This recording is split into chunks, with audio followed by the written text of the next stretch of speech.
오늘은 이제 드디어 10번째 재앙, 이어지는 출애굽, 그리고 출애굽 직후 몇 가지 규례들에 대해서 살펴보는 시간이 되겠습니다. 우리가 그동안 모세가 이집트에 돌아간 이후의 일부터 시작해서 9번째 재앙까지 살펴봤고, 지난 2주간은 이 10번째 재앙 일어나기 전에 주어진 유월절 규례 또 무교절 규례에 대한 내용을 살펴봤고, 이제 모든 것이 다 준비된 상황에서 이제 드디어 10번째 재앙이 내려지고 이스라엘이 그렇게 고대하던 출애굽을 하는 그 장면을 우리가 보게 됩니다. 먼저 29절과 출애굽기 12장 29절과 30절을 보면 열재앙이 내려지고 그렇게 열재앙이 내려진 결과가 어떻게 나타났는가 하는 것을 제시하고 있습니다. 29절에 보면 그날 밤에 여호와께서 이제 이전에 나왔던 23절에 의하면 파괴자를 하나님이 보내신 거죠. 하나님께서 파괴자를 보내셔서 애굽 땅의 모든 처음 난 자, 사람일 경우에 임금 자리에 앉은 바로의 맏아들을 비롯해서 감옥에 잡혀 들어가 있는 죄수의 맏아들까지, 출애굽기 11장 5절에는 조금 다르게 나오는데 바로는 몸종의 맏아들 이렇게 되어 있어요. 이제 기준이 조금 다른 것 같아요. 귀한 존재냐 천한 존재냐, 또 어떤 권력을 기준으로 자유를 기준으로 해서 이렇게 어쨌든 애굽 사람은 모든 사람들의 맏아들이 죽었다 하는 부분을 강조하기 위해서 이런 다양한 표현으로 제시를 하고 있는 것 같습니다. 그리고 심지어는 모든 짐승들이 낳은 첫 번째 새끼, 그러니까 첫 번째로 배에서 나왔다 그래서 이제 맏배 이렇게 얘기를 하죠. 까지도 예외 없이 모두 쳐서 죽도록 만드셨다 하는 내용이 나옵니다. 이 표현은 이전에 우리가 살펴본 5번째 짐승들에게 내려진 이 악질 재앙, 출애굽기 9장 6절에 지적하고 있는 것처럼 그 악질 재앙을 통해서 모든 짐승이 하나도 남김없이 모든 짐승이 죽었다라고 한 것처럼 모든 맏아들과 맏배는 다 죽었다. 얼마나 하나님이 철저하게 심판을 행하셨는가 하는 것을 보여주는 표현이다. 이렇게 말할 수 있습니다. 그래서 30절로 넘어오면 이렇게 하나님께서 치신 결과 애굽 사람들의 모든 장자들과 처음 난 것들이 하나의 예외도 없이 죽었다 하는 사실을 지적하고 있습니다. 여기 이 애굽의 장자들 또는 짐승들의 맏배가 죽는 이 죽음은 아마 지난주에도 말씀을 드렸던 것 같은데 여호와께서 치시는 것 또는 그래서 이스라엘 중에서 끊어지는 그 형벌과 같은 게 아닐까라고 생각이 됩니다. 그래서 예를 들어서 지난주에 무교절 7일 기간 중에 유교물을 먹는 자는 이스라엘 중에서 끊어지리라 했는데, 이스라엘 중에서 끊어지리라 하는 것을 구약적으로 말하면 요절이나 객사나 급사를 가리킨다 그렇게 얘기를 했는데, 이 경우에는 그 중에서도 특별히 급사라고 하는 측면, 갑자기 죽는 거, 전혀 뭐 아프다거나 다쳤다거나 이런 예후가 없이 급작스럽게 죽는, 그것도 굉장히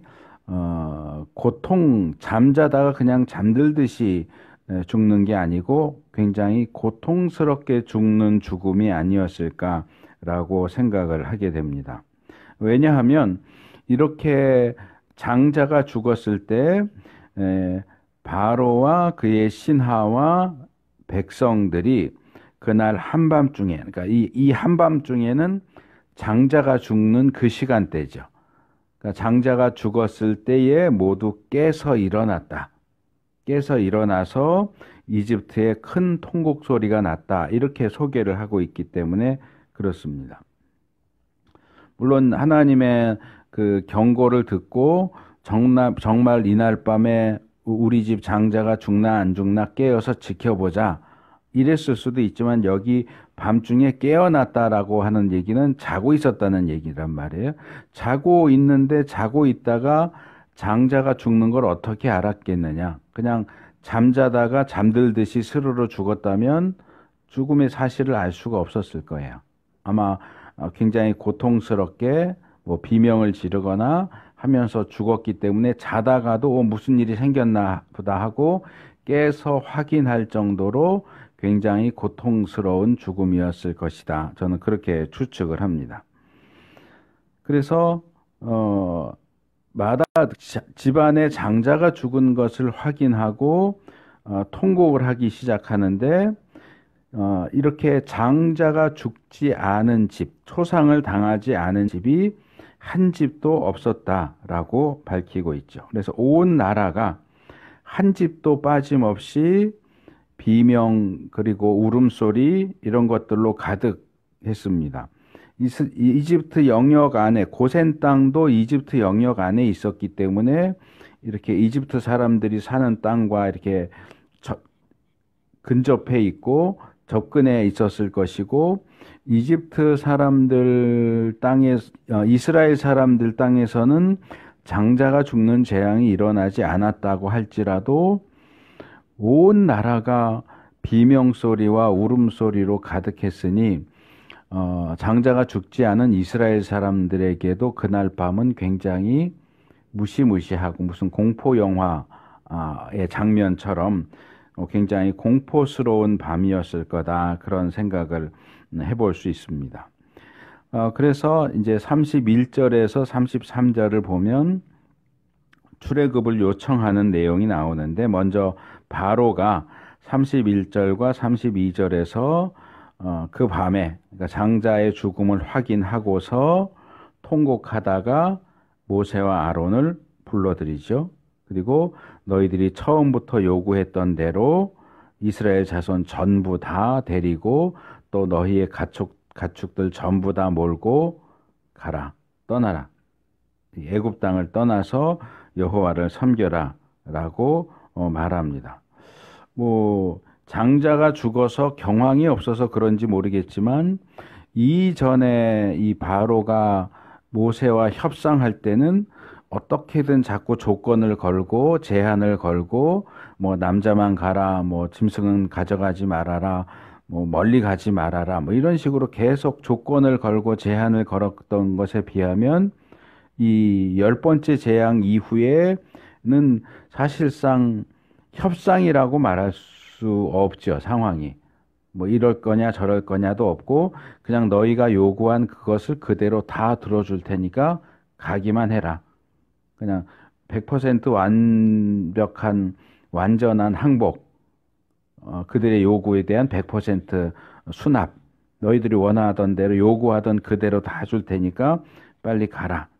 이렇게 이야기를 하죠. 그 와중에도 나를 위해서 축복하라고 하는 요구를 하는데 아마도 이 문맥 속에서는 좀 어울리지 않죠. 장자가 죽고 그래서 그런 장자의 죽음의 원인이 된 이스라엘 백성을 쫓아내는 상황에서 갑자기 나를 위해서 축복해줘 라고 말하는 게 좀 이상하긴 하지만 이 전체 이야기의 흐름에 비추어 보면 또 다른 아들이 죽지 않도록 또는 내가 죽지 않도록 좀 하나님한테 잘 말씀드려라. 뭐 그런 정도의 의미로 이해하고 넘어갈 수 있을 것 같습니다.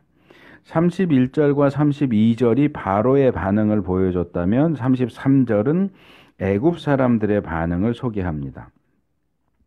이 사람들은 야 이러다가 우리 다 죽게 생겼다. 장자만 죽는 게 아니고 다 죽게 되는 거 아니냐라고 두려움에 빠져서 이스라엘 백성들에게 빨리 어서 이 땅에서 떠나라.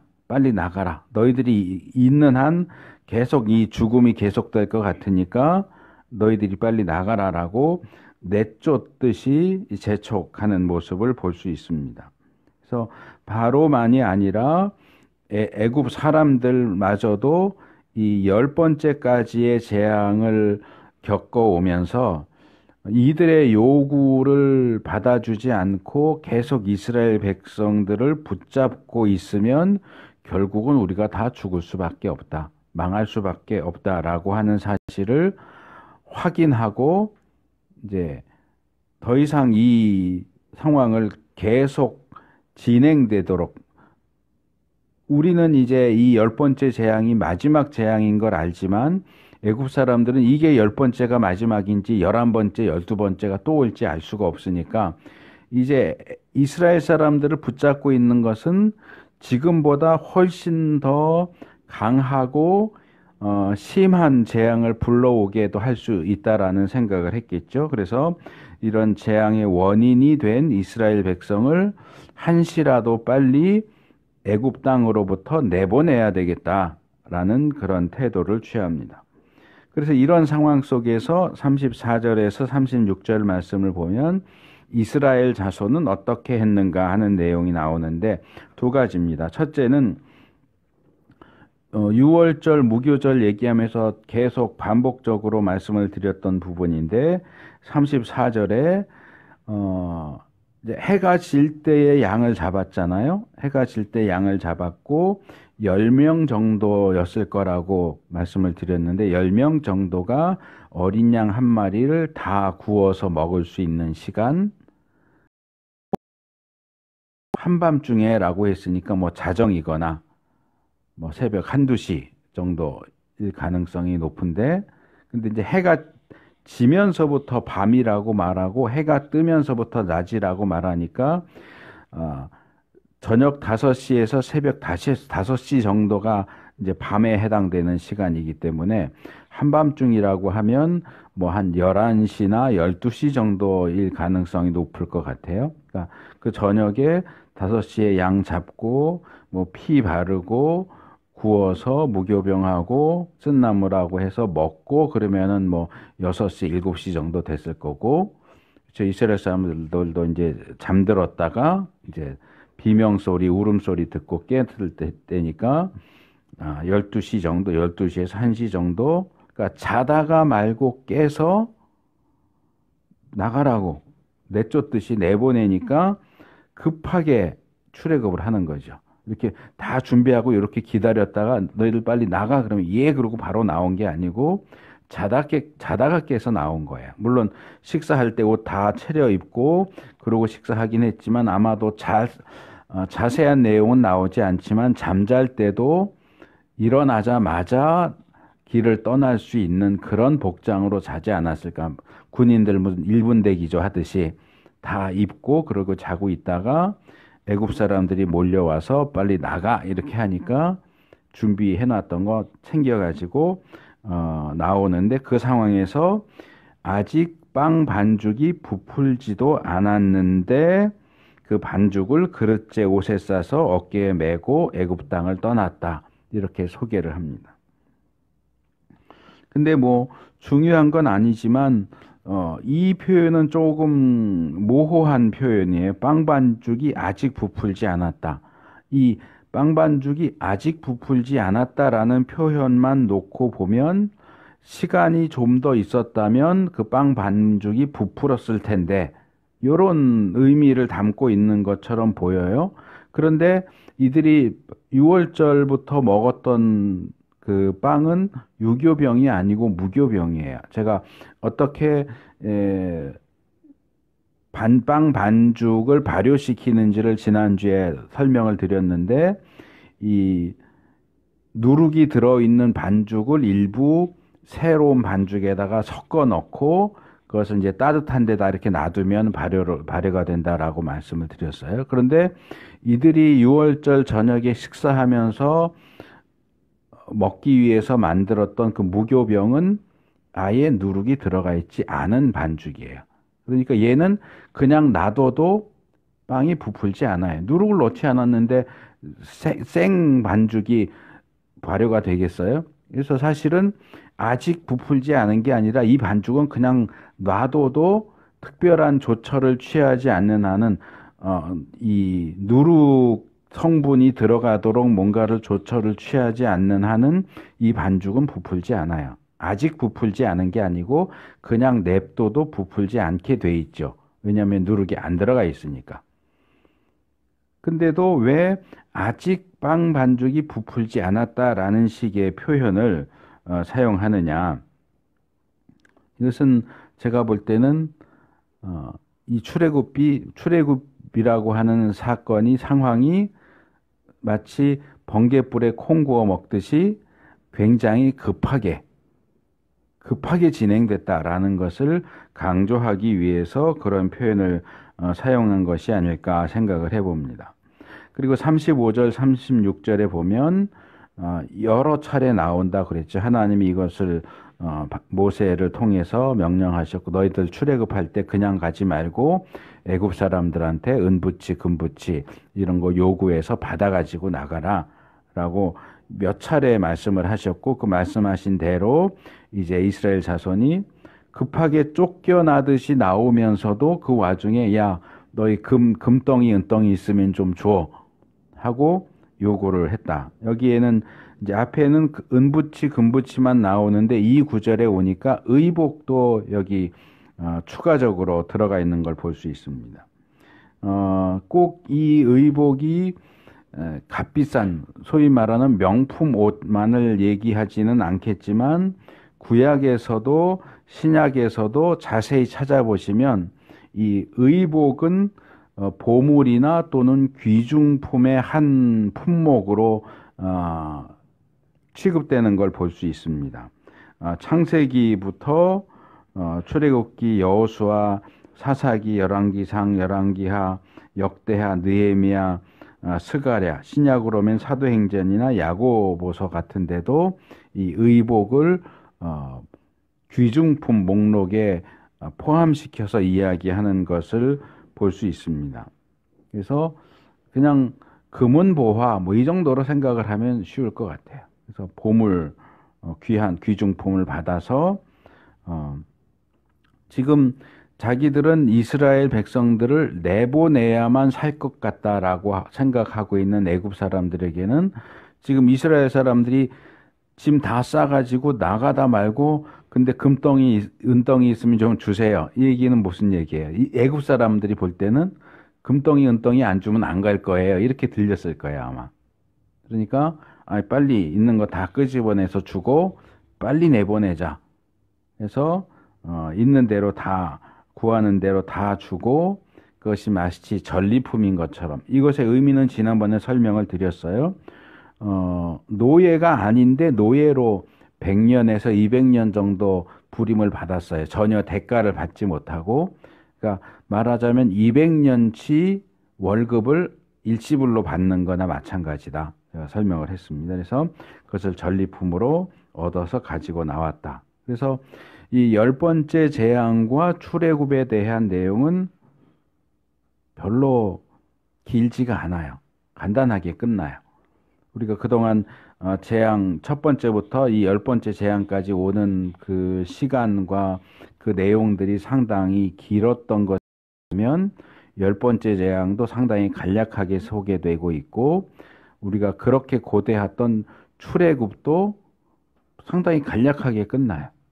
그리고 이 출애굽했다라고 하는 내용 뒤에 이제 출애굽기 12장 37절부터 13장 16절까지의 내용이 이제 출애굽과 관련된 또 다른 율법 조항들, 규례들이 나오는데 우리가 이제 창세기는 내용이 그래도 꽤 많이 알려져 있기 때문에 제가 한 30번 정도 이제 하나님 나라 주제로 창세기를 30번 정도, 한 번은 서론으로 다뤘고 30번, 31번째까지 해서 창세기를 조금 짧게 다뤘어요, 사실은. 더 길게 다룰 수도 있지만 이제 하나님 나라와 관련된 것만 이렇게 선별해서 다루다 보니까 창세기에 있는 내용을 자세하게 다루기보다는 하나님 나라와 된 것들만 뽑아서 다루다 보니까 그렇게 자세하게 다루진 않았는데 오히려 50장으로 되어 있는 창세기보다 지금 40장으로 되어 있는 출애굽기를 더 자세하게 다루고 있어요. 제가 출애굽기 뭐 전체 해서 몇 번을 하게 될지는 뭐 아직은 모르겠는데 어쨌든 지금 출애굽 이전에 이스라엘 사람들의 상황 그리고 모세에 대한 내용 5번 그다음에 대결해서 9번째 재앙까지 해서 그게 8번인가 그렇게 다뤘고 지금 이제 출애굽 해가지고 다루는 내용도 한 10번 정도 되고요. 그다음에 시내산에 도착해서 하나님과 언약을 맺는 장면도 한 10번 정도 나올 것 같아요. 그럼 벌써 30번이 넘어가는 것 같은데 출애굽기를 우리가 자세히 살펴보는 것은 굉장히 중요합니다. 그리고 이 모세오경의 가장 중심되는 사건이 사실은 출애굽이에요. 모세오경의 시작은 출애굽이에요. 그래서 어떻게 출애굽이 이루어졌는가? 창세기는 왜 출애굽이 필요한가를 얘기하는 거예요. 왜 이스라엘 사람들이 애굽 땅에 가 있고 왜 이스라엘 사람들이 애굽 땅에서 노예로 살고 있었는가를 설명하다 보니까 요셉 이야기가 나오는 거고 요셉 이야기 하다 보니까 족장들 얘기가 나오는 거고 족장들을 이야기를 하기 위해서 족장 이야기 전에 창세기 1장부터 11장까지의 이야기들이 나오는 거거든요. 그러니까 영화 보면 본편 이렇게 나오다가 나중에 뭐 프리퀄 해가지고 나오는 것처럼 말하자면 창세기는 출애굽 사건의 프리퀄이에요. 그래서 출애굽이 일어나기 이전에 어떤 상황이 있었길래 지금 이렇게 돼서 이렇게 해서 출애굽을 하게 되었는가 하는 이전 이야기를 다루는 것이고 신명기는 출애굽에서 모압 평지까지 가나안 땅에 들어가기 전까지 내용을 총정리해 주는 책이 신명기예요.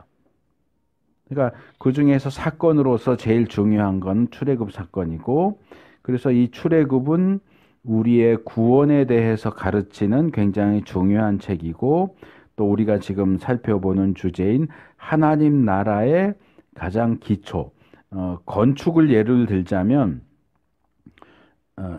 하나님 나라라고 하는 건축물을 세우는데 창세기는 땅 파는 정도예요. 기초 땅 건물을 뭐 5층 6층 세우려면 그냥 그 위에 맨 바닥에다 건물 안 세우고 땅을 파잖아요.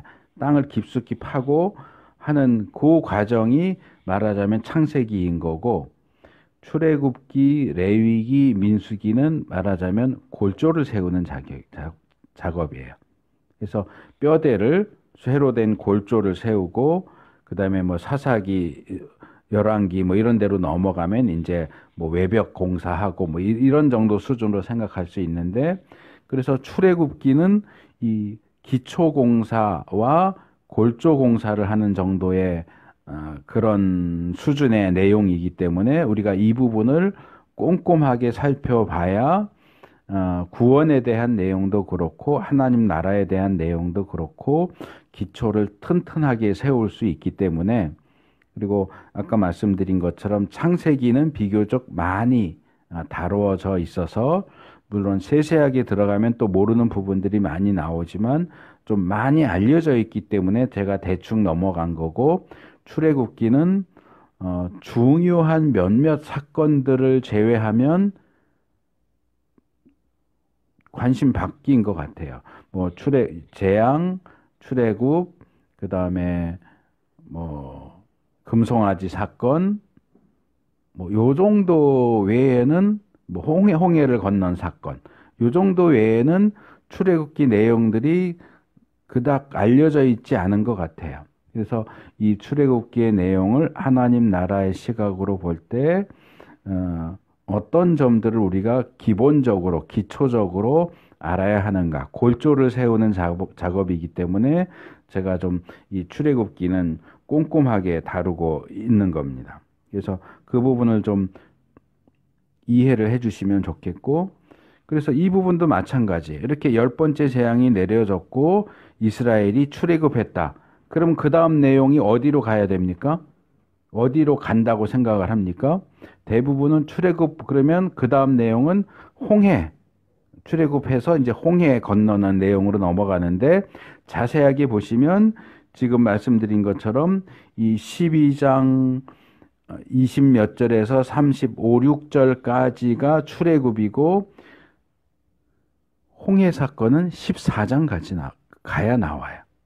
그럼 중간에 이 12장 후반부하고 13장 전체가 다른 내용이라는 거죠. 출애굽해서 곧바로 홍해로 가는 게 아니고, 이 출애굽과 홍해를 건너는 사건 중간에 또 다른 내용이 들어가 있는데, 그것이 제가 지금 말씀드리려고 하는 출애굽과 관련된 규례들이에요. 그래서 이 내용들을 보면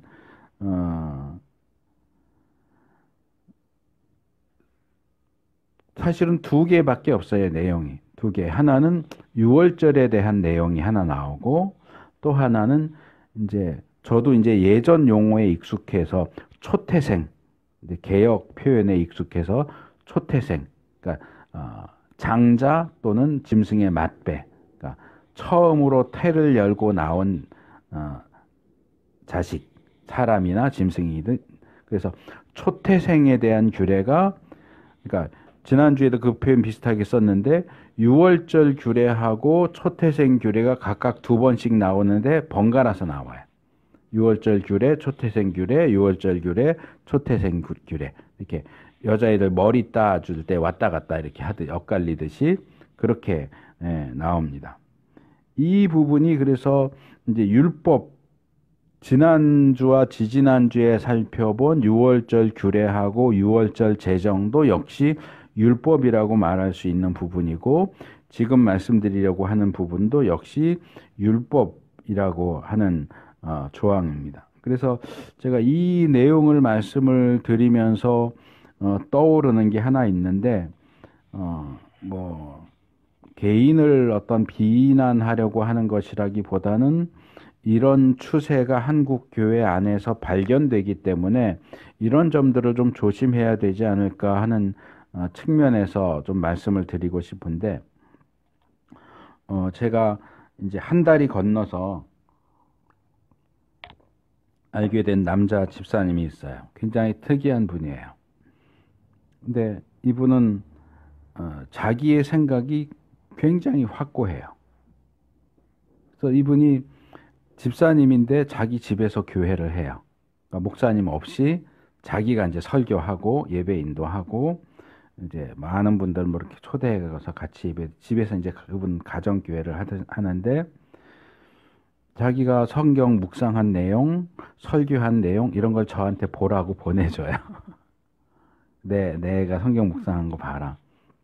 근데 제대로 했는지 잘했는지 못했는지가 아니고 이제 보고 배우라는 거예요. 자기한테 나보고, 목사인 저한테, 집사인 자기한테 배우라고 그걸 보내줘요. 그래서 초기에는 제가 좀 틀린 내용이 있어서 집사님 이건 이런 겁니다 했더니 안 들어요. 그건 목사나 신학자들이 만들어낸 얘기고 그건 나하고 아무 상관없고 내가 말씀을 묵상하고 가르치는 거하고 아무 상관없다. 완전히 받아치고 전혀 받아들이질 않더라고요. 그래서 그 이후로는 그냥 보내면 그냥 보냈구나 하고 넘어가요.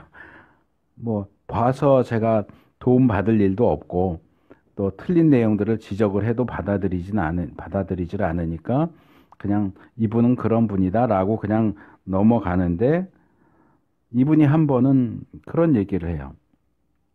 모세오경은 히브리어로 토라라고 불러요.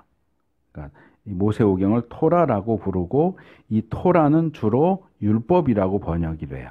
그러니까 모세오경은 토라이고 토라는 율법인데, 모세오경을 읽어보니까 율법은 출애굽기 20장부터 나오더라는 거예요. 출애굽기 20장이 뭐예요? 10계명이에요. 그러니까 10계명이 나오는 출애굽기 20장부터가 토라고, 창세기 1장부터 출애굽기 19장까지는 토라가 아니래요. 왜? 율법이 아니니까. 그래서 제가 모태신앙으로 자랐고 신학 공부를 정규 과정을 12년을 했어요. 책도 많이 읽었고, 근데 정말 그냥 하는 말로 머리에 털 나고서 한 번도 들어보지 못한 주장이에요. 어떤 학자도 그런 주장을 안 해요. 근데 이분은 그 주장을 너무나 확고하게 하는 거예요. 그래서 아니 집사님, 토라는 그런 뜻이 아니고 꼭 율법 조항만을 가리키는 게 아니고, 이제 나중에 제가 이제 토라에 대한 설명을 더 다른 시간에 하게 되겠지만, 이렇게 설명을 해도 전혀 받아들이지 않아요. 토라는 출애굽기 20장부터 토라라는 거예요. 제가 이 내용을 보면서 그분은 율법 조항이 출애굽기 20장부터 나오니까 출애굽기 20장부터 토라다라고 얘기하는데, 지금 우리가 살펴보려고 하는 12장 37절에서 13장 내용도 율법 조항이고, 앞에서 살펴본 6월절 규례, 6월절 제정과 관련된 내용도 토라예요. 그러면 그분이 20장부터만 토라다라고 얘기하는 주장이 틀렸다는 얘기인데, 그 부분을 이분이 뭐라고 얘기할지 갑자기 궁금해졌어요. 근데 제가 그분만 그런 게 아니고 이렇게 몇몇 분들을 접하다 보니까 의외로 교회 안에 굉장히 많은 분들이, 신자들도 그렇고 심지어는 목사들 가운데도 성경을 이야기하고 뭐 신학을 이야기하면 그거는 목사들이나 신학자들이 자기들 밥 벌어 먹으려고 만들어낸 얘기다. 그거는 우리 신앙과 직접적인 관련이 없다 하고 배척을 하는 모습을 보게 돼요. 그래서 어떤 신학적으로 또는 성경적으로 학문적으로 이 본문은 이렇다, 이건 이런 거다라고 설명을 해줘도 그걸 받아들이지 않아요. 그래서 내가 성경 읽으면서 받은 은혜는 이거고, 내가 개인적으로 성경을 읽으면서 깨달은 건 이건데 이게 최고야. 목사가 얘기해도 소용없고 신학자가 주장하는 것도 필요 없고, 내가 성령님이 나에게 가르쳐 주신 이거면 충분해 라는 그런 식의 태도를 보이는 분들이 꽤 많은데, 굉장히 잘못된 거예요. 그런 식의 논리라면 성경책도 교회도 하나님이 밥 벌어 먹으려고 만드신 겁니까? 물론 잘못된 목사도 있고 잘못된 신학자도 있는 건 인정해요. 그럼 부패 경찰이 있으면 모든 경찰을 다 없애야 됩니까? 잘못된 의사가 있으면 모든 의사 다 필요 없다고 해야 됩니까? 하나님이 교회를 위해서, 하나님의 백성들을 위해서 에베소서 4장 11절에 보면 교회에 목사와 교사를 주셨어요. 거기 이제 4개가 나와요. 사도와 복음 전도하는 자와 목사와 교사를 주셨다 그랬는데, 헬라어 원문을 보면 이게 다 영어의 and에 해당되는 카이라는 접속사로 연결이 되는데, 사도 and 복음 전하는 자 and 목사 교사, 목사와 교사 사이에는 and가 안 나와요. 그건 무슨 얘기냐 하면 이 문법적인 구조상 목사와 교사는 같은 거예요. 그러니까 목사는 교사이고 교사는 목사인 거고, 그러니까 사도와 목사가 다르듯이 다른 직분이듯이 목사와 교사가 다른 직분인 게 아니고 목사는 이꼴 교사다, 그런 뜻이에요. 그래서 하나님이 교회와 신자들의 유익을 위해서 목사 겸 교사를 주셨으면, 그러니까 목사는 말하자면 목회자인 거고 교사는 말하자면 신학자인 거예요. 그러니까 교회에 유익을 주셨는데, 유익을 위해서 주셨는데 그 사람들이 하는 모든 활동들을 다 밥 벌어 먹기 위해서 하는 쓸데없는 소리 하는 것이다라고 몰아붙이면 하나님이 허락하신 그 유익을 얻을 수가 없어요. 그래서 베드로가 베드로후서 3장 16절에서 이 말씀을 하는데 정말 조심해서 들어야 하는 말씀입니다. 하나님께서 세우신 이런 인도자들을 무식하거나 믿음이 굳세지 못한 사람, 베드로가 쓰는 표현이에요. 무식하거나 믿음이 굳세지 못한 사람이 알기 어려운 성경 말씀들을 알기 쉬운 다른 성경을 잘못 해석하듯이 그것을 잘못 해석해서 마침내 스스로 파멸에 이른다라고 경고를 하고 있어요. 이전에 교리 공부하면서도 말씀을 드렸고, 이제 우리가 새롭게 교리 공부를 하다 보면 계시나 성경 해석 부분에서 제가 다시 말씀을 드리겠지만, 성경은 누구든지 읽고 이게 무슨 뜻일까 해석할 수 있어요. 그것을 성경의 사적 해석의 권리라고 얘기해요. 그런데 사적 성경을 개인적으로 사적으로 해석할 수 있는 권리는 그 성경 말씀을 옳게 해석해야 하는 책임하고 맞물려 있어요. 이 말씀이 무슨 뜻인가를 옳게 해석하는 것은 관심이 없고 그냥 내가 개인적으로 읽고 생각했더니 이런 뜻인 것 같아 하는 권리만 주장하면 안 돼요. 성경을 사적으로 해석할 수 있는 권리가 나한테 있어라고 주장하는 사람은 그 말씀을 올바르게 해석해야 하는 책임도 주어져 있다는 사실을 기억할 필요가 있어요. 그래서 바울이 디모데후서 2장 15절에서 말씀하는 것처럼 진리의 말씀을 올바르게 가르치는 지도자가 필요해요.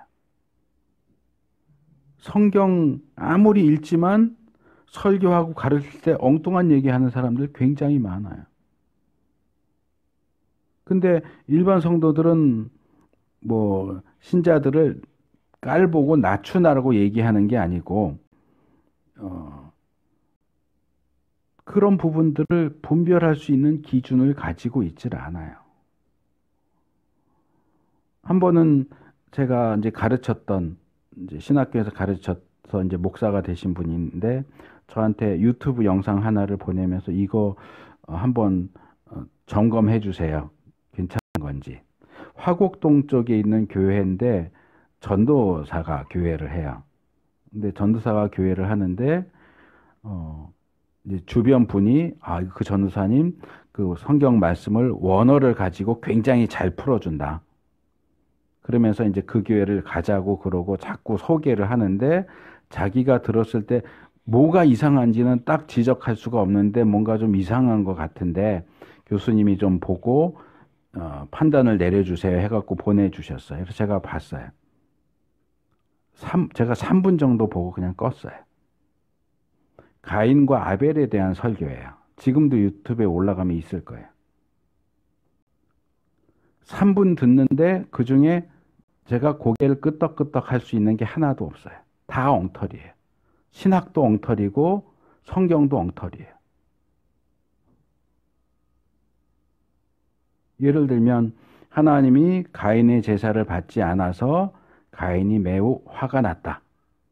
이걸 설명을 하면서 히브리 원어를 가지고 설명을 해요. 그래서 여기 화가 났다는 거는 히브리어로 메오드다. 메오드라는 단어인데 이게 화가 났다는 뜻이다라고 설명을 하는데 아니에요. 메오드는 매우라는 뜻이에요. 화가 났다는 하라예요. 그러니까 원어를 가지고 설교하는데 본인도 원어를 제대로 모르는 거예요. 엉뚱한 단어를 갖다가 메오드라는 매우라는 뜻을 가진 단어를 갖고 와서 여기 메오드라는 단어가 화가 났다라고 설명라는 단어라고 설명을 해요. 아니요, 그렇지 않아요. 그리고 가인이 화가 나서 얼굴을 떨구었다, 고개를 숙였다 이렇게 나오잖아요. 그 고개를 숙였다를 예수님이 십자가에 달리셔서 고개를 숙이시고 죽었다를 가지고 설명을 해요. 그러니까 가인이 화가 나서 고개를 숙인 것은 가인이 죽었다는 얘기다. 무슨 소리를 하는 거예요? 그러면서 이런 가인의 모습은 우리의 모형이래요. 이것도 무슨 제가 지금 심한 단어가 떠올랐는데 설교 중이라서 말하긴 좀 그런데 근데 해야 될 것 같아요. 이게 무슨 개소리예요? 모형론이 뭔데요? 성경에 나와 있는 구약에 나와 있는 어떤 사건과 인물이 예수님을 가리킨다라고 할 때 사용하는 게 모형이지 어디에도 구약에 신약에 나오는 이 내용이 우리의 모형이다 이런 내용은 나오지 않아요. 이 사람 신학도 제대로 안 한 사람이에요. 예수님의 모형이면은 모형이지 우리의 모형이 어디 있어요? 근데 일반 성도들은 자꾸 원어 갖고 얘기하고 신학 용어를 가지고 얘기하니까 야, 참 저분 대단해. 대단하긴요. 완전히 사꾸란데. 그래서 제가 그분한테 연락을 했어요. 이런 게 문제가 있다. 당장 그 교회에서 나오라고 그래라. 원어 많이 얘기하면 성경을 잘 푸는 게 아니에요. 설교하는 중에 성경 구절 많이 갖다 대면 성경적인 게 아니라고요. 말씀을 올바르게 풀어야죠. 분별해야죠. 그 기준도 안 돼 있는 사람이 제가 그래서 그랬어요. 선무당이 사람 잡는다고 어디 히브리어 알파벳 정도나만 배워놓고서는 자기 히브리어 잘하는 것처럼 떠들어대고 그걸 또 자랑스럽게 유튜브까지 올리고 하는데 이건 순 사기꾼이다. 그런 걸 판별할 수 있는 기준이 없으면서도 그런 걸 제대로 판별해주면 아 그런가요? 해야 되는데 아 그건 나는 상관없어요. 틀려도 상관없어요. 내가 은혜 받았는데 그건 또 무슨 개소리냐고요.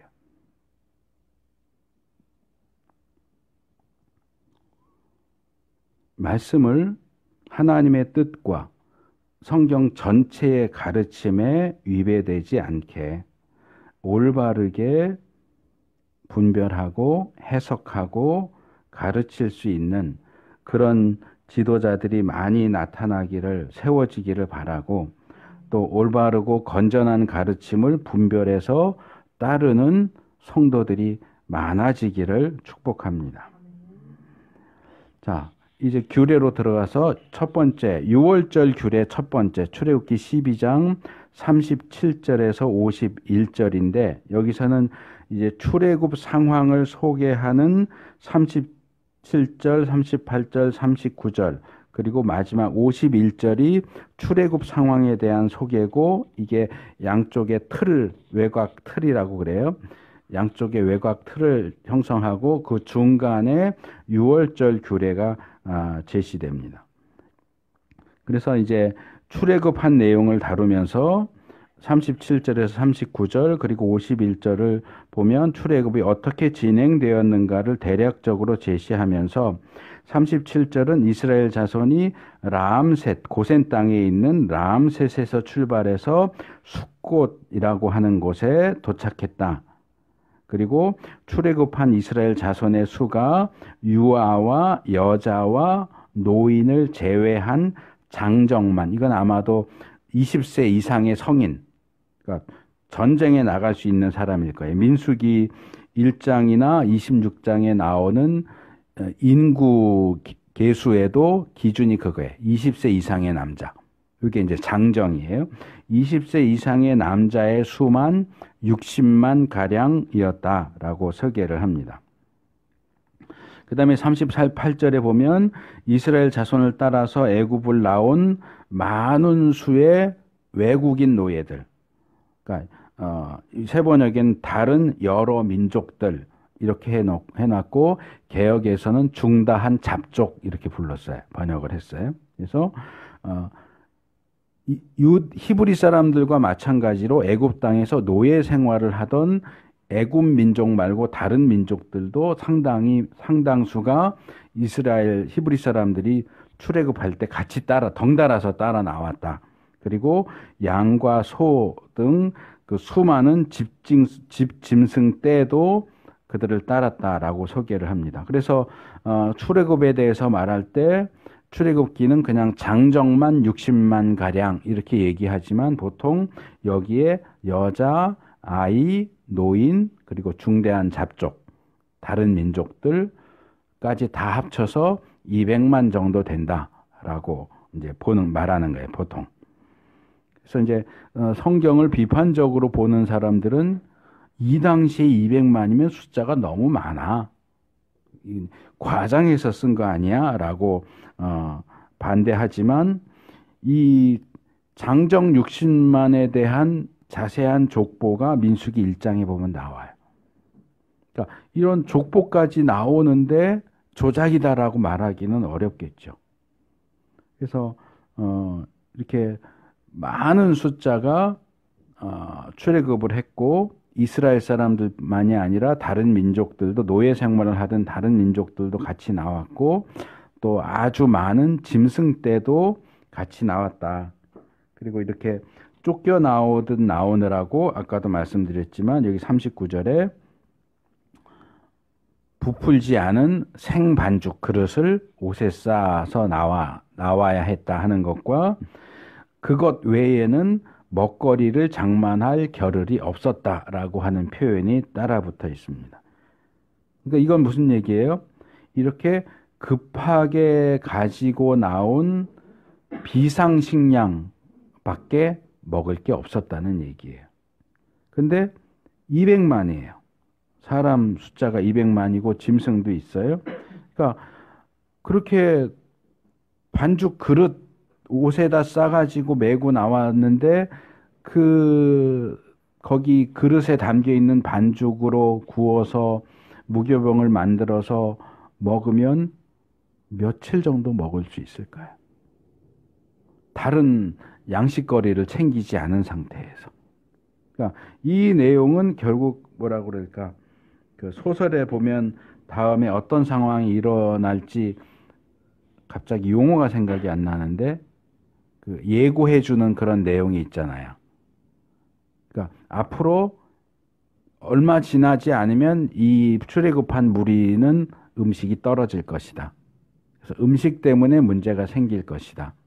그리고 결국 이 음식의 문제가 만나라고 하는 것과 연결될 것이다라고 하는 것을 만나와 메추라기 같은 것들과 연결될 거라고 하는 내용을 예상할 수 있도록 도와주는 그런 내용입니다. 그리고 51절을 보면 이날 이 출애굽한 이날 주님께서 이스라엘 자손을 각 군대 단위로 이집트 땅에서 이끌어내셨다라고 합니다. 근데 이 표현도 좀 오해의 여지가 있어요. 자, 군대대로. 제가 이제까지 이렇게 겪어온 걸로 보면 이 군대대로를 두 가지 정도로 해석을 하는 것 같아요. 첫째는 이제 개역에는 항오를 맞춰서 나왔다 이렇게 얘기하거든요. 항오를 맞춘다는 건 뭐냐면 줄 서서 나왔다는 얘기예요. 그러니까 우르르 몰려 나온 게 아니고 군인들 제식 훈련할 때처럼 오와 열을 맞춰가지고 탁탁탁탁 이렇게 나왔다는 얘기인데 이 군대대로 나왔다는 내용을 그렇게 줄 맞춰서 나왔다라고 설명하는 경우가 하나가 있고 이미 이 출애굽하는 이스라엘은 군대같이 아주 강력한 존재로서 나왔다 이렇게 해석하는 분들도 제가 본 적이 있어요. 근데 제가 볼 땐 이거는 가능성이 없어요. 그렇게 해석할 가능성이 없어요. 자, 훈련소에 들어간 장정 20세 이상의 나이가 차서 훈련소에 들어간 애들 훈련소에 들어가서 바로 제식 훈련 시키면은 제대로 할까요? TV에 그런 거 많이 나오잖아요. 뭐 진짜 사나이나 이런 데 보면 이 뭐 걸으면서 방향 전환하는 거, 걸으면서 좌양좌 우양우 하는 거, 뒤로 돌아서 가는 거 이런 거 시키면 못하는 사람들 줄줄이 나오잖아요. 이거 그냥 되는 게 아니에요. 줄 맞춰서 걷는 것, 행군하는 것조차 훈련받지 않으면 안 돼요. 그런데 200만이나 되는 이 출애굽한 사람들이 군대처럼 줄 맞춰서 나왔다고요? 아니에요. 줄 맞춰서 나오지 않았어요. 개역성경에 보면 분명히 항오를 맞춰서 나왔다라고 되어 있긴 하지만 그건 줄 맞춰서 나왔다는 얘기가 아니에요. 장정만 있는 것도 아니고 여자도 있고 아이도 있고 노인도 있고 외국인 노예들도 있는데 그 사람들이 다 줄을 맞춰서 나와요? 아니요. 여기 군대대로라고 번역된 히브리 표현이 알 짜부오탐이라고 하는 거예요. 여기 이것을 직역하면 그들의 집단 또는 군대 무리에 따라서 이렇게 돼요. 그러니까 여기 이 짜부오탐이라고 하는 단어가 지파를 가리키기도 하고 무리를 가리키기도 하고 군대를 가리키기도 하니까 그중에 군대를 선택해서 군대대로라고 번역을 한 거기 때문에 번역 자체에 문제가 있지는 않지만 오해에 지금 제가 말씀드린 것처럼 오해의 여지가 있어요. 제가 한글 번역본들을 보니까 개역에도 군대대로, 우리 새번역도 군대대로, 표준 새번역, 쉬운 성경, 바른 성경, 현대어 성경들이 군대대로라는 비슷하게 번역을 했고, 심지어는 부대 단위로 부대를 편성하여 라고 번역한 것도 있어요. 우리말 성경, 공동 성경, 가톨릭 성경은 부대 단위로 또는 부대를 편성해서 라고 번역을 하기도 했는데, 저는 이 번역들 다 문제가 있다고 생각을 해요. 개정이 그나마 좀 잘 번역을 했어요. 개정이. 그 무리대로. 그리고 현대인의 성경이 각 지파 단위로 이렇게 번역을 했어요. 이게 제일 좋은 것 같아요. 그러니까 무리져서 나왔다는 거예요. 루벤 지파는 루벤 지파대로 그 루벤 지파 아름아름 알고 있는 그 친척들끼리, 또 외국인 노예들은 자기들끼리 이렇게 무리를 이루어서 그렇게 나왔다는 얘기지, 군대가 돼서 나왔다는 얘기도 아니고 줄 서서 나왔다는 얘기도 아니에요. 각각 무리를 형성해서 나왔다, 그 얘기예요. 근데 이제 번역을 그렇게 하다 보니까 이것도 이제 히브리 원문도 모르고 어떤 문화적인 것, 군사적인 거 이런 것도 모르는 상황에서 그냥 군대대로 나왔다, 군대대로 줄 맞춰서 나왔다. 그러니까 그냥 쉽게 보고 쉽게 얘기하는 거. 아, 줄 맞춰서 나왔구나. 이미 군대구나. 아니요, 그 얘기가 아니에요. 무리져서 나왔다. 이렇게 읽는 것이 제일 좋은 표현입니다. 그리고 나서 이제 중간에 40절에서 51절에 유월절 규례가 나오는데, 유월절을 지켜야 하는 이유, 배경. 그래서 하나님이 아브라함에게 말씀하셨던 430년, 거기 보면 40절에서 42절인데, 마침내 430년이 끝나는 바로 그날에 출애굽이 행해졌다. 그리고 이 밤에 그 출애굽 사건이 행해졌기 때문에, 그러니까 유월절을 지킨 그날 밤에 출애굽을 했기 때문에 이날을 지켜라, 유월절을 지켜라 라고 이야기를 하고요. 43절에서 50절을 보면 유월절 식사를 할 수 있는 사람의 자격, 그 다음에 식사의 방식과 그것을 지키라고 하는 명령, 또다시 자격과 지키라고 하는 명령, 이렇게 순서로 나옵니다. 자격과 관련해서는 이방인 거류자, 이방인 품꾼, 그러니까 이스라엘 사람이 아닌 사람은 유월절 식사에 참석할 수 없습니다. 이스라엘 사람들과 이스라엘 사람이 돈을 주고 사서 그 집의 노예가 된 이방인, 그러니까 이스라엘 사람에게 속한 이방인의 경우는 유월절 식사에 참여할 수 있고, 만약에 이방인이 나도 유월절 식사에 참여하고 싶어 그러면 할례를 받아야만 됩니다. 할례를 받는다는 얘기는 유대인으로 귀화한다는 얘기예요. 그러니까 쉽게 말하면 유대인 외에는, 히브리 사람 외에는 유월절 식사에 참석할 자격이 없다. 그리고 유월절 식사를 한 집에서만 먹고 왔다 갔다 집 밖으로 나오거나 음식을 가지고 나오거나, 또는 뼈를 꺾지 않는 건 제가 지난번에 말씀드렸기 때문에 그냥 넘어갑니다. 그래서 이런 이제 추가적인 내용들이 좀 나오고, 출애굽기 13장 1절 2절에 보면 이제 초태생 규례, 처음 난 것에 대한 규례, 첫 번째 부분인데, 이 10번째 재앙 중에서 하나님의 은혜로 인해서, 그리고 유월절 피로 말미암아서, 그러니까 이 표현 굉장히 저는 중요하다고 보는데, 하나님의 은혜로 인하여 유월절 피로 말미암아 장자가 죽지 않게 됐죠. 에베소서 2장 8절에 보면 우리의 구원은 이렇게 얘기하죠. 여러분은 믿음을 통하여 은혜로 구원을 얻었습니다.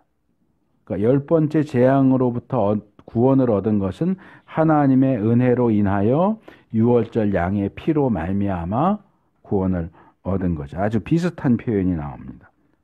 그래서 그 덕분에 죽지 않게 된 이스라엘 사람들의 모든 장자와 모든 짐승의 맛배는 하나님 거다. 원래는 죽었어야 하는데 하나님의 은혜로 하나님이 알려주신 유월절 규례에 따라 문틀에 피를 바름으로써 죽지 않게 되었으니까 죽지 않았을지라도 죽지 않게 된 모든 장자와 맛배는 하나님 거다라고 선언을 하십니다.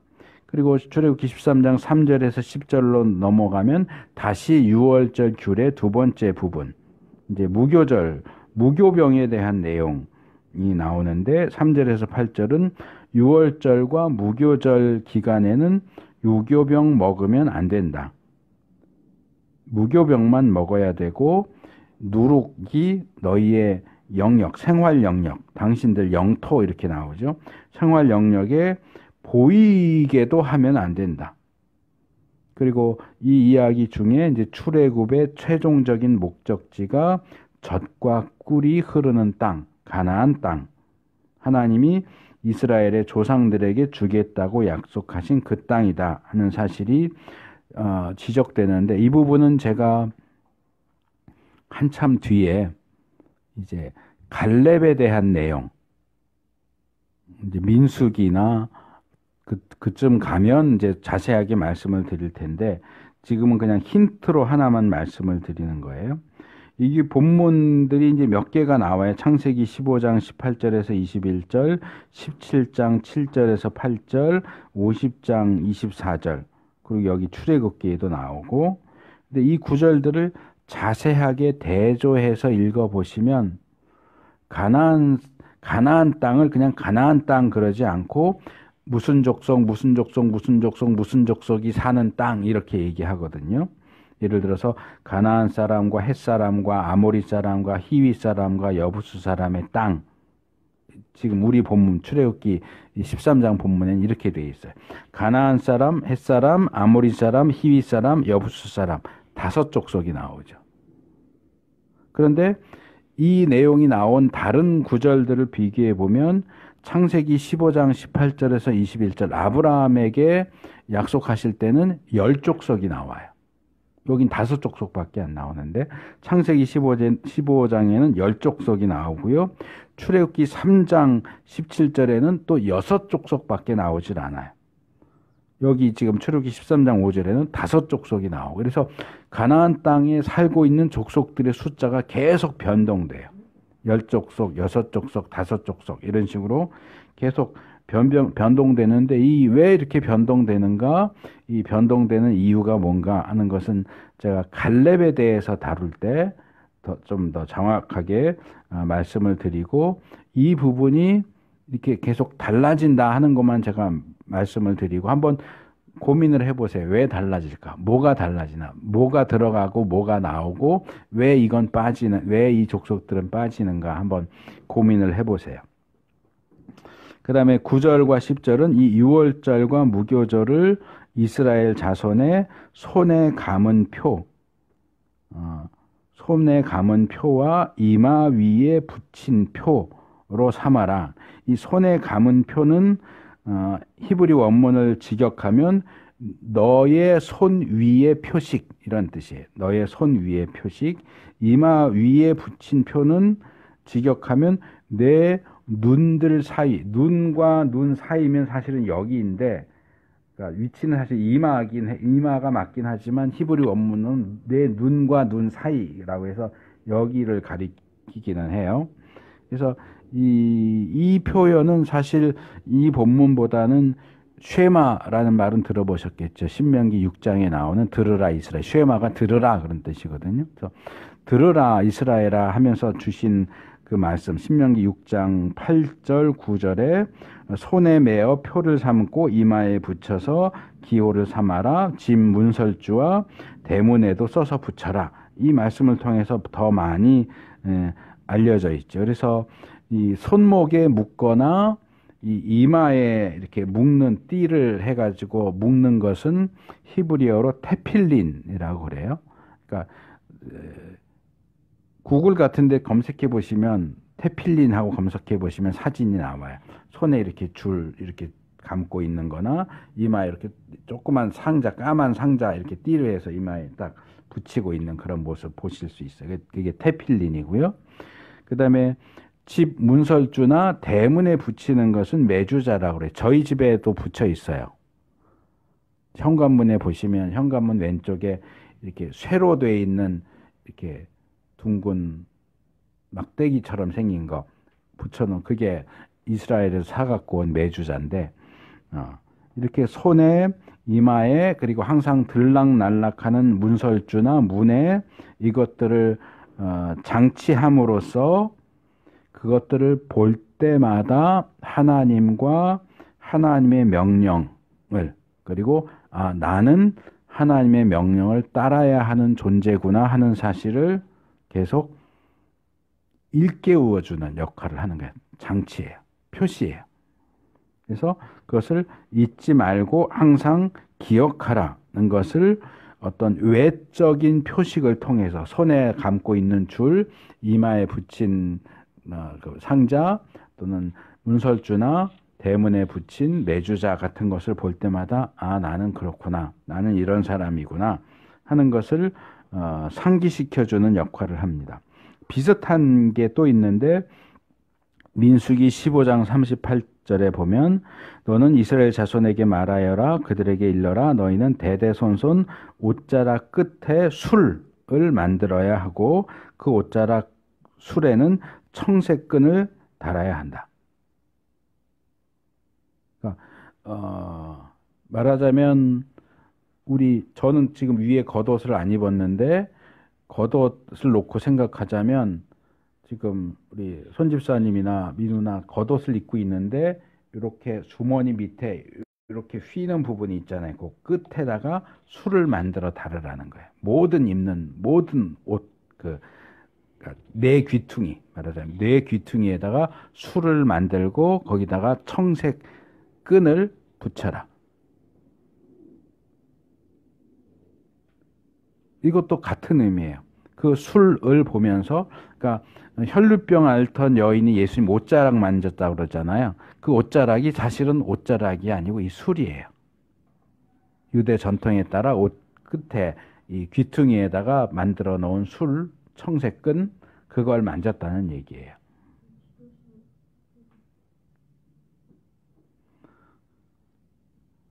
그래서 저는 개인적으로 우리가 꼭 뭐 이렇게 구약에서 얘기하는 것처럼 뭐 테필린, 매주자, 뭐 술 이런 것을 그대로 문자 그대로 시행할 필요는 없겠지만 이것이 의미하는 바를 나름대로 적용하는 것은 좋겠다라는 생각을 합니다.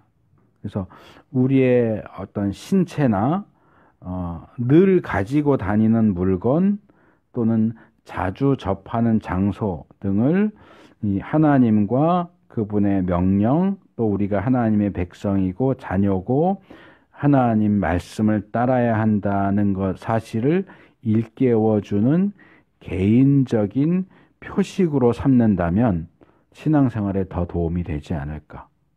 예를 들어서 제가 전도사 시절에 그러니까 80년대, 90년대 보면 뭐가 유행이었냐 하면 수련회 가면 수련회 단체 티 만드는 게 유행이었어요. 여름 수련회, 겨울 수련회 가면 이제 주제 해가지고 뭐 예를 들어서 일어나라 빛을 발하라 그럼 이제 여기다 이렇게 크게 일어나라 빛을 발하라 이렇게 티해서 만들어 입는 게 유행이었는데 학생들이 매일 뭐라 그러는 게 전도사님 그 글씨 좀 조그맣게 새기면 안 돼요? 이걸 크게 새기니까 수련회 때는 입고 다니는데 평소에는 못 입겠다는 거예요. 창피해서. 그 이후로는 조그맣게 새기더라고요. 저는 조그맣게 새겨본 적은 없는데 이제 그런 거 파는 거 보면 여기다 요만하게 자세히 이렇게 들여다보지 않으면 성경 구절인지 아닌지 모르게 조그맣게 아니면 뭐 약자로 새기든지 그러더라고요. 근데 생각을 해보세요. 자, 앞뒤로 일어나라 빛을 발하라를 쓴 옷을 입었어요. 그리고 버스 타서 앉아서 가고 있는데 노인분이 타셨는데 내 앞에 딱 서셨어. 그러면 일어나라 빛을 발하라 입고 거기서 조는 척 할 수 있어요? 계속 앉아서 버틸 수 있어요? 그게 내가 그리스도인이라는 사실, 내가 하나님의 자녀라는 사실을 나 자신에게 또 나를 보는 다른 사람들에게 그걸 보여줘요. 그러면 이것 때문에라도 못된 짓 할 수가 없어요. 말하자면 이런 표식인 거죠. 근데 이거는 남들이 보고 읽을 수 있는 거지만 그렇지 않은 뭐 시계라든지 뭐 반지라든지 목걸이라든지 아니면 어떤 액세서리나 뭐 어쨌든 내가 나름대로 의미를 줘서 내가 그걸 보면서 하나님을 생각하고 내가 하나님의 자녀고 하나님 말씀대로 살고 행해야 된다는 사실을 기억하게 해주는 어떤 표식 같은 것을 개인적으로 만든다면 우리의 일상적인 삶도 조금은 달라지지 않을까. 이건 율법적으로 꼭 그래야 한다 하는 게 아니고 율법에서 이야기하는 내용을 조금은 자유스럽게 개인적으로 적용시킬 수 있지 않겠느냐 하는 말씀을 드리는 겁니다. 그 다음에 13장 11절에서 16절을 보면 다시 이 초태생 귤의 두 번째 내용이 나옵니다.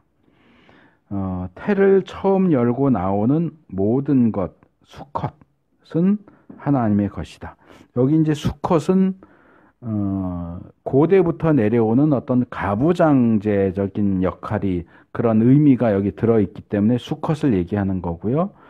여자분들 나는 남자가 아니니까 나는 상관없어 다행이야 하시면 안 되는 겁니다. 그래서 우리 새 번역은 그런 부분을 잘 번역을 했는데 헬라어 원문에는 뭐 예를 들어서 뭐 형제를 돌봐라. 너희는 그리스도 안에서 다 같은 형제다. 이렇게 돼 있는데 새 번역은 그것이 남성 편향적인 표현이다. 그래서 바꿨어요. 형제 자매다 이렇게 바꿔. 헬라어 원문엔 자매가 없는데 형제 자매다 이렇게 바꾸는데 이 우리 시대에는 그게 더 맞는 얘기죠.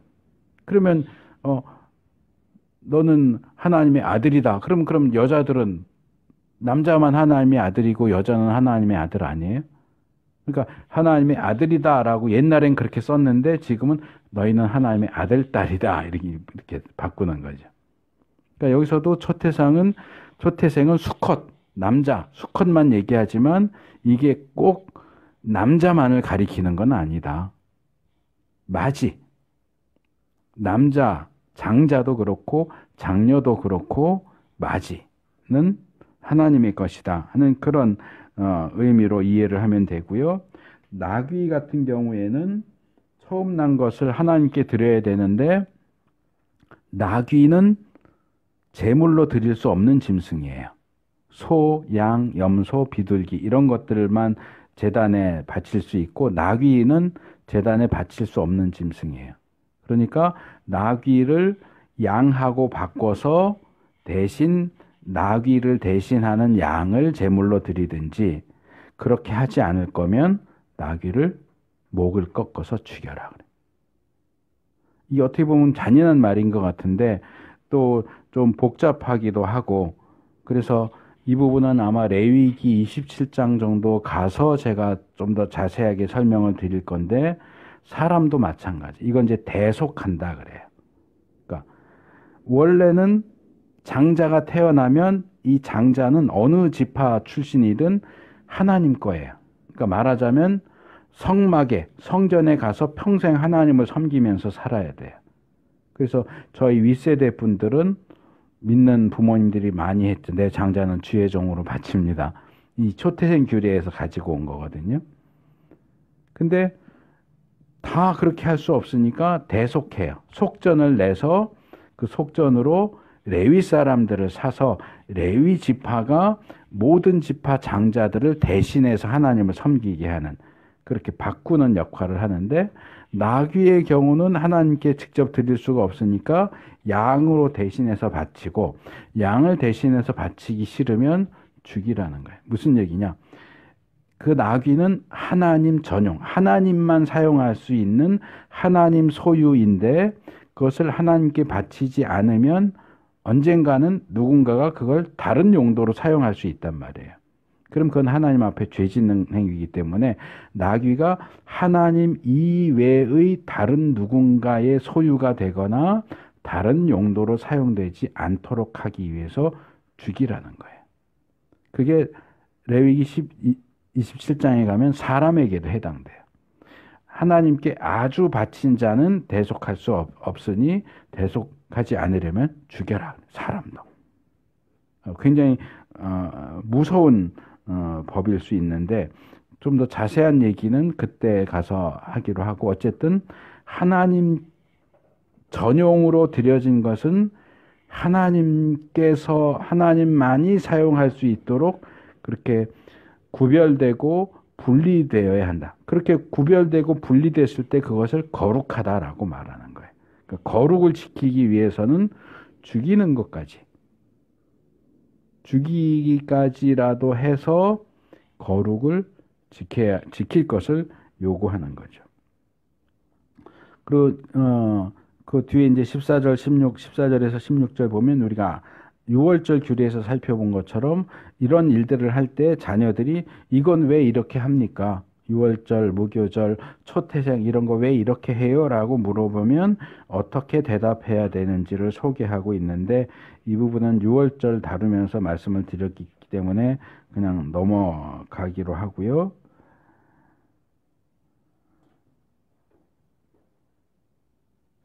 이 부분도 역시 제가 지난주에 그 문답에 대해서 얘기하면서 주일학교에 대한 거 말씀을 드렸는데, 마찬가지로 이 성경적인 신앙교육, 자녀교육은 부모의 책임이다 하는 거.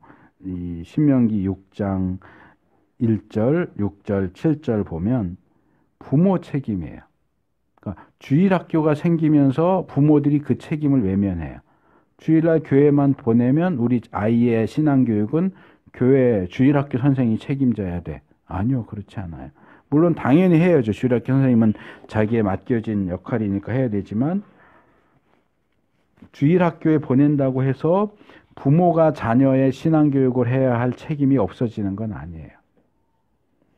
자녀에 대한 신앙교육의 책임은, 그러니까 자녀에 대한 신앙교육이 가장 중요한 장소는 가정이고, 자녀에게 신앙교육을 해야 할 가장 중요한 책임자는 부모다. 물론 여기도 이제 아까 설명드린 것처럼 히브리 원문에 의하면 아버지예요, 아버지. 그럼 어머니는 아니야. 아니에요. 어머니 굉장히 중요해요. 그러니까 이제 부모 이렇게 봐야죠. 부모에게 신앙교육의 책임이 주어진다. 그래서 우리의 가정과 우리의 부모들이 각각의 가정에서 자녀들에 대한 신앙교육과 신앙의 전수에 더 많이 힘쓰고 선한 열매를 많이 맺을 수 있기를 바랍니다. 말씀을 맺겠습니다. 오늘 우리 10번째 재앙과 그것에 이어지는 출애굽, 그리고 출애굽하면서 곧바로 주어지는 출애굽과 관련된 규례들, 유월절, 무교절, 그리고 초태생에 대한 내용을 살펴봤습니다. 출애굽은 굉장히 중요한 사건이기는 하지만 지금 지난주, 지지난주부터 살펴본 것처럼 출애굽 사건은 상당히 짧게 제시되고 있고, 오히려 출애굽을 중심으로 해서 유월절 규례라든지 초태생 규례 같은 것들이 오히려 상당히 길게 나온다는 사실을 강조하고 싶습니다.